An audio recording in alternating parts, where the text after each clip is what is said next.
নমস্কার, নিউজ টাইমে আপনাদের সকলকে স্বাগত। আপনাদের সঙ্গে রয়েছি আমি স্বপ্না।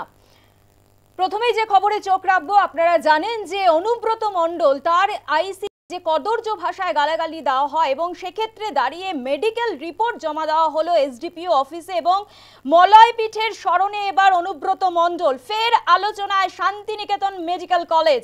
মেডিকেল রিপোর্ট জমা দেন যে ডাক্তাররা, সেই সকল ডাক্তার এই শান্তিনিকেতন মেডিকেল কলেজের ডাক্তার, এমনটাই কিন্তু জানা গিয়েছে। এবং এই মেডিকেল কলেজের প্রধান কেষ্ট ঘনিষ্ঠ মলয়পীঠ, অর্থাৎ অনুব্রত আসতে পারবেন না কারণ তিনি অসুস্থ রয়েছেন এবং এই বিষয় নিয়ে কিন্তু তার আইনজীবীরা এসডিপিও অফিসে যান এবং রিপোর্ট জমা দেওয়া হয়, অর্থাৎ মেডিকেল রিপোর্ট জমা দেওয়া হয়। এবং এই মেডিকেল রিপোর্ট কারা জমা দেয়?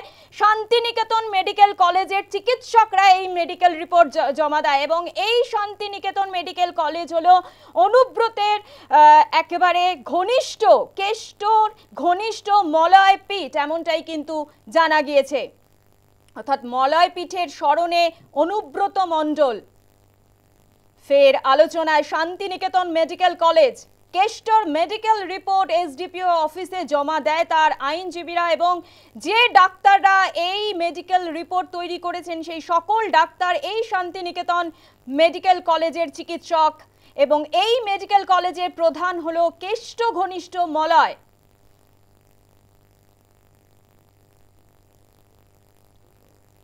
আইসিকে কদর্য ভাষায় গালাগাল অনুব্রত মণ্ডলের এবং তারপরেই দুটি নোটিশ পাঠানো হয়, অর্থাৎ এসডিপিও অফিসে হাজিরা দেওয়ার জন্য কিন্তু নোটিশ পাঠানো হয়, কিন্তু দুবারই হাজিরা এড়ালেন অনুব্রত মণ্ডল।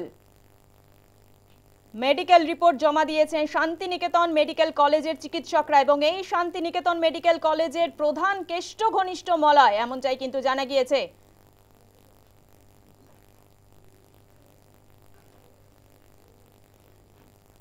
আপনারা জানেন যে ভাষায় আইসি লিটন হালদারকে গালিগালাজ করেছে, অর্থাৎ ফোনে হুমকি দেওয়ার অভিযোগ অনুব্রত মণ্ডলের নামে এবং তারপরেই 4টি ধারায় মামলা রুজু করা হয় অনুব্রত মণ্ডলের বিরুদ্ধে এবং সেক্ষেত্রে দাঁড়িয়ে 2টি নোটিশ পাঠানো হয়েছে, কিন্তু একবারও হাজির দিলেন না অনুব্রত মণ্ডল এবং অসুস্থতার কারণে তার বেড রেস্ট প্রয়োজন, এমনটাই কিন্তু জানিয়েছেন তার আইনজীবীরা। পাশাপাশি যে মেডিকেল রিপোর্ট জমা দেওয়া হয়েছে সেই মেডিকেল রিপোর্ট তৈরি করেছেন শান্তিনিকেতন মেডিকেল কলেজের চিকিৎসকরা।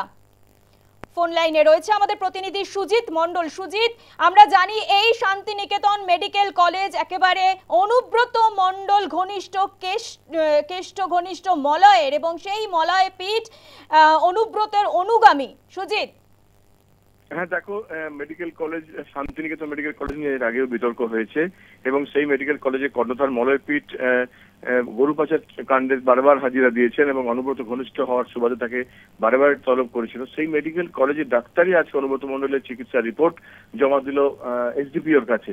একেবারে প্রশ্ন উঠেছে কেন বেসরকারি হাসপাতালের সেই চিকিৎসকের রিপোর্ট দেওয়া হলো, কিন্তু এই ধরনের এই পুলিশি তদন্ত বা যে ধরনের ঘটনা ঘটেছে তাতে অবশ্যই সরকারি হাসপাতালে চিকিৎসকের রিপোর্ট দেওয়ার প্রয়োজন, যেটুকু আইনে বলছে। সেখানে কি করে বেসরকারি কলেজে মেডিকেল কলেজে রিপোর্ট দেওয়া হলো? সেখানে দুজন চিকিৎসক গিয়ে আজকে বোলপুর এসডিপিওর কাছে রিপোর্ট জমা দিলেন, যেখানে অনুব্রত মণ্ডল অসুস্থ বলা হয়েছে। সেটা নিয়ে বড় একটা বিতর্ক তৈরি হয়েছে, তাও আবার বোলপুরের অদূরেই সেই মেডিকেল কলেজ, যে বিতর্ক এর আগেও হয়েছিল সিবিআই ইডি তদন্ত চলাকালীন। সেই medical college Santiniketan medical college, যার কর্ণধার মলয়পীঠ, সেই মলয়পীঠ অনুব্রত ঘনিষ্ঠও বটে। সেই মেডিকেল কলেজেরই চিকিৎসক দুজন গিয়ে আজকে রিপোর্ট দিয়েছে অনুব্রত, যার ফলে বিতর্ক আবার উস্কে দিল এই তদন্তের ক্ষেত্রে। ধন্যবাদ সুজিত। অর্থাৎ কেন সরকারি হাসপাতালে চিকিৎসকরা মেডিকেল রিপোর্ট জমা দিলেন না, এক্ষেত্রে কেন শান্তিনিকেতন মেডিকেল কলেজ বেসরকারি মেডিকেল কলেজের চিকিৎসকরা জমা দিলেন এই মেডিকেল রিপোর্ট, সেই নিয়ে কিন্তু একটা বিতর্কের সৃষ্টি হয়েছে।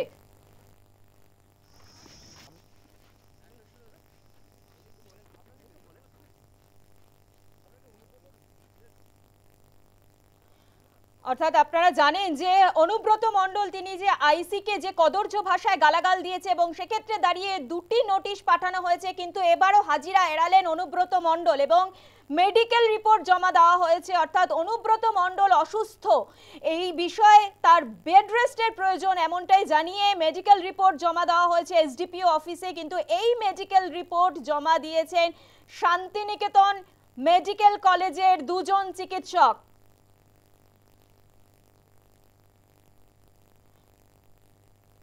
শান্তিনিকেতন মেডিকেল কলেজের কর্ণধার মলয় পিট এই মুহূর্তে আমাদের সঙ্গে টেলিফোন লাইনে রয়েছে। মলয় বাবু, আপনাকে নিউজ টাইমে স্বাগত। মলয় বাবু, যেটা জানা গিয়েছে যে শান্তিনিকেতন মেডিকেল কলেজের থেকে 2 জন চিকিৎসক এসডিপিও অফিসে মেডিকেল রিপোর্ট জমা দিয়েছে অনুব্রত মণ্ডলের এবং সেক্ষেত্রে দাঁড়িয়ে বলা হচ্ছে তিনি অসুস্থ এবং বেড রেস্টের প্রয়োজন। মলয় বাবু, আমার আপনি কি জানেন এই পুরো বিষয়টি? আমি জানি না, তবে ডাক্তার দেখালে ডাক্তাররা যেটা ভালো মনে করবে বলবে, এটা তো আমাদের এখতিয়ার খুব একটা নেই, ওনারা বলতে পারবেন। আমি TV9 দেখেছিলাম, আমি বাইরে আছি, খোঁজ খবর নেব, তবে আমার বিশ্বাস ডাক্তারবাবুরা আইনগত বা মানবিক দুটি দিক বিবেচনা করেই করবেন। অর্থাৎ আপনার জানাই ছিল না যে 2 জন চিকিৎসক এসডিপিও অফিসে গিয়ে অনুব্রত মণ্ডল যে অসুস্থ? আমার মনে হয় এরকম ঘটনা আমার মনে হয় হবে না। দেখালে তাকে তিনি দেখাতে পারেন, তবে আমার জানা নেই। হ্যাঁ, কিছু বলতে পারলাম না এই মুহূর্তে। ধন্যবাদ মলয় বাবু।